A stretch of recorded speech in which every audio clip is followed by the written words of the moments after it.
I am about to cook in this video. I'm about to be giving you 4 blockbuster NBA trades that I have cooked up. Now, by no means do I think these trades are going to happen. Do not, comment about it. Though this isn't going to happen. Do I think these are going to happen? No. But I'm bored. I bet you're bored. So let's just have some fun in this video. And let's not get butthurt. Let me know what you think a trade should happen. Comment down a blockbuster trade that you've made up in your head. And yeah, let me know. But anyways, let's have some fun and cook here.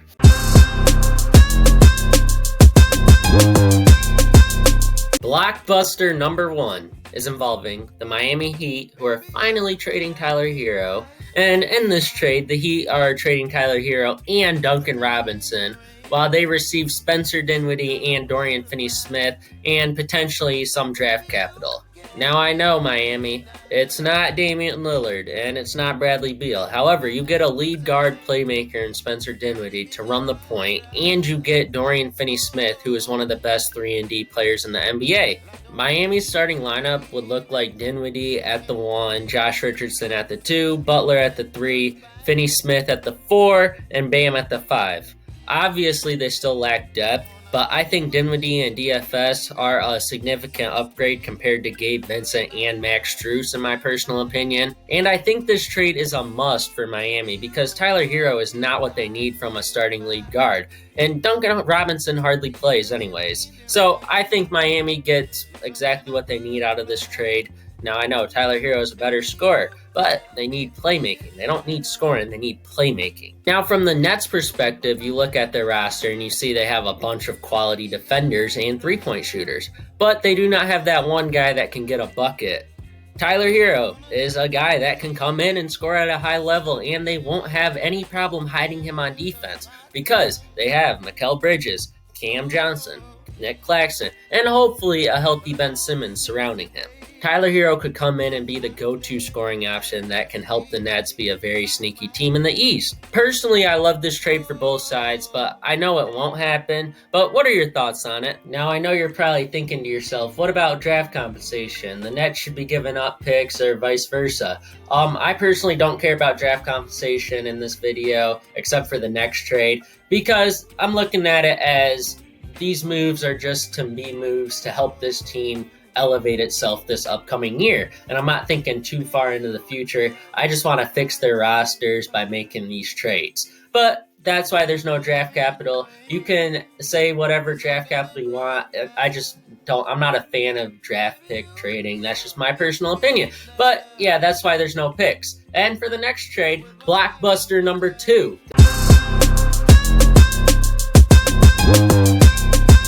This trade involves the Warriors. Klay Thompson has 1 year left on his contract, and extending him is going to be very hard for the Warriors because he is going to be demanding a lot of money. You also have to consider the fact that they don't really need what he is bringing anymore. If he isn't productive this year, I think they have to look into trading him. So I think trading him and Brandon Podziemski, I hope I pronounced the name right, along with the Warriors' 2026 and 2028 first-round picks to the T-Wolves, and the Warriors will get Karl Anthony Towns.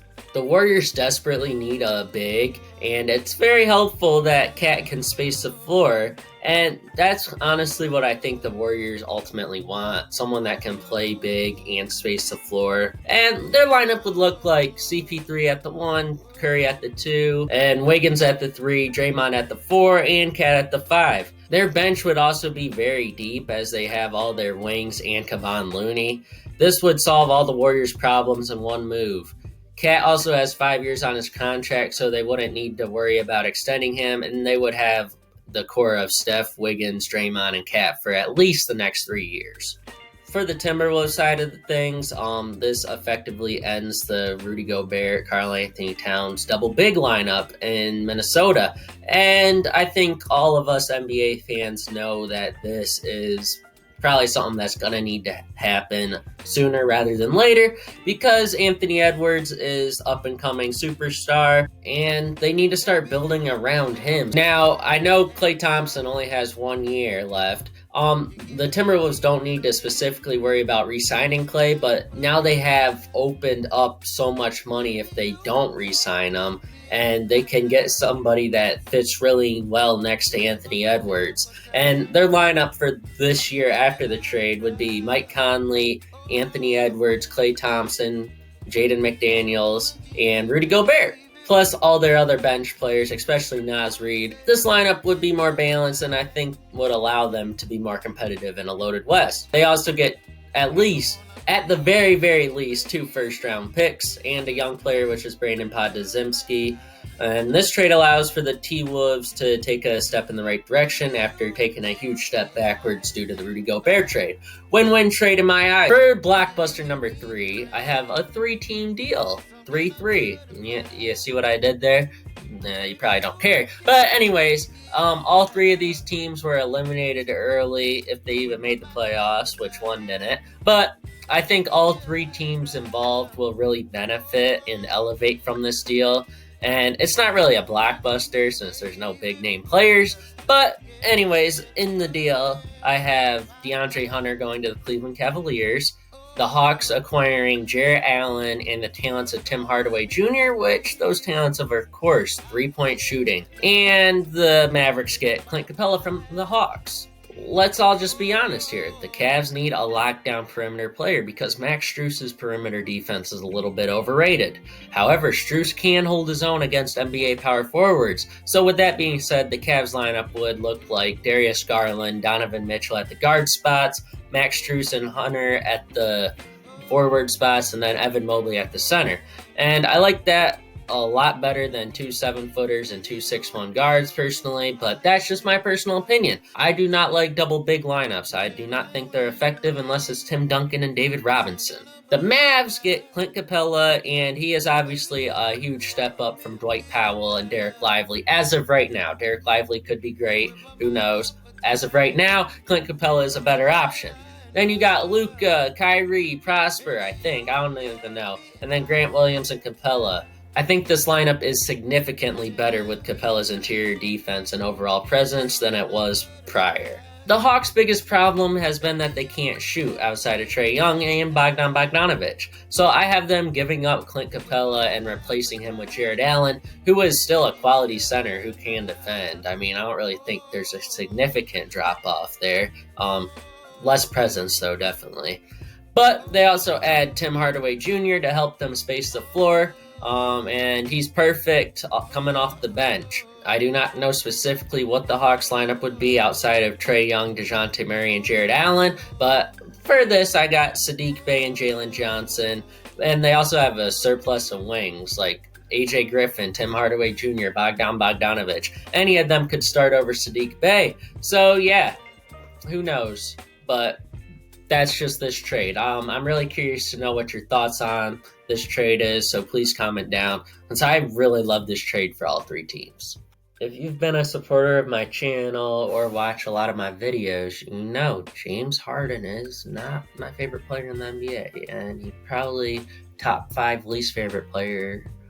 But yeah, he's probably going to get traded, so I had to cook up a trade. And we're cooking. And we're sending James Harden to the Shanghai Sharks because he wants to play in China someday.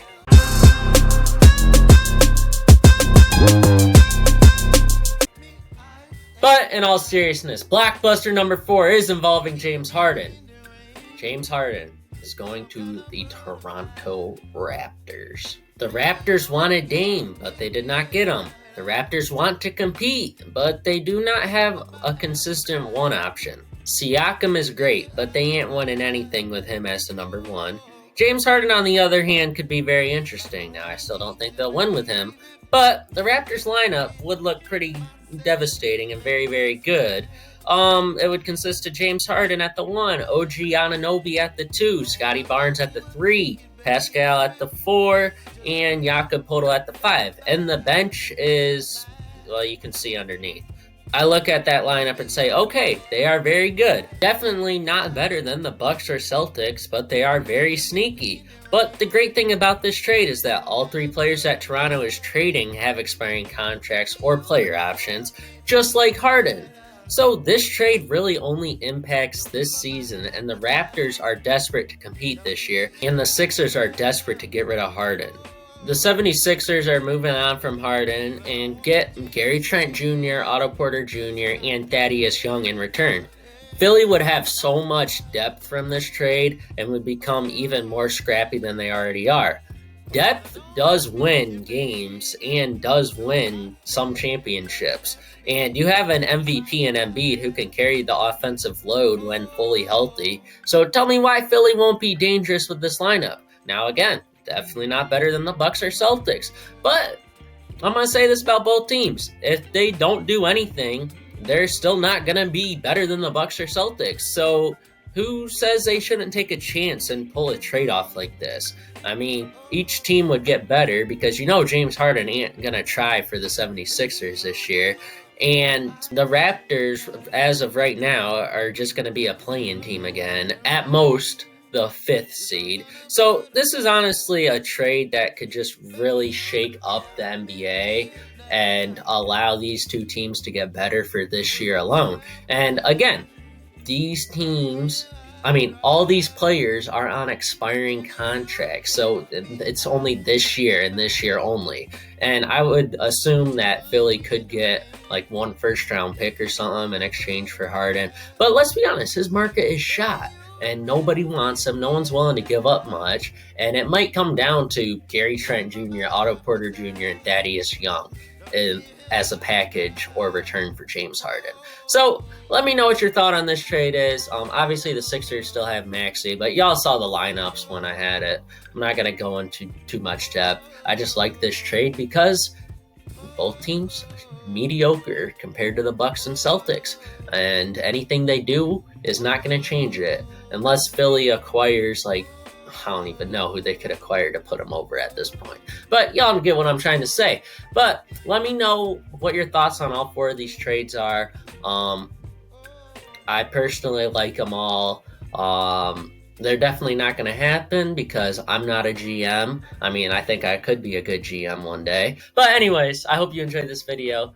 Like and subscribe and comment your favorite blockbusters, and I'll react to them in a video. Have a good one. Bye.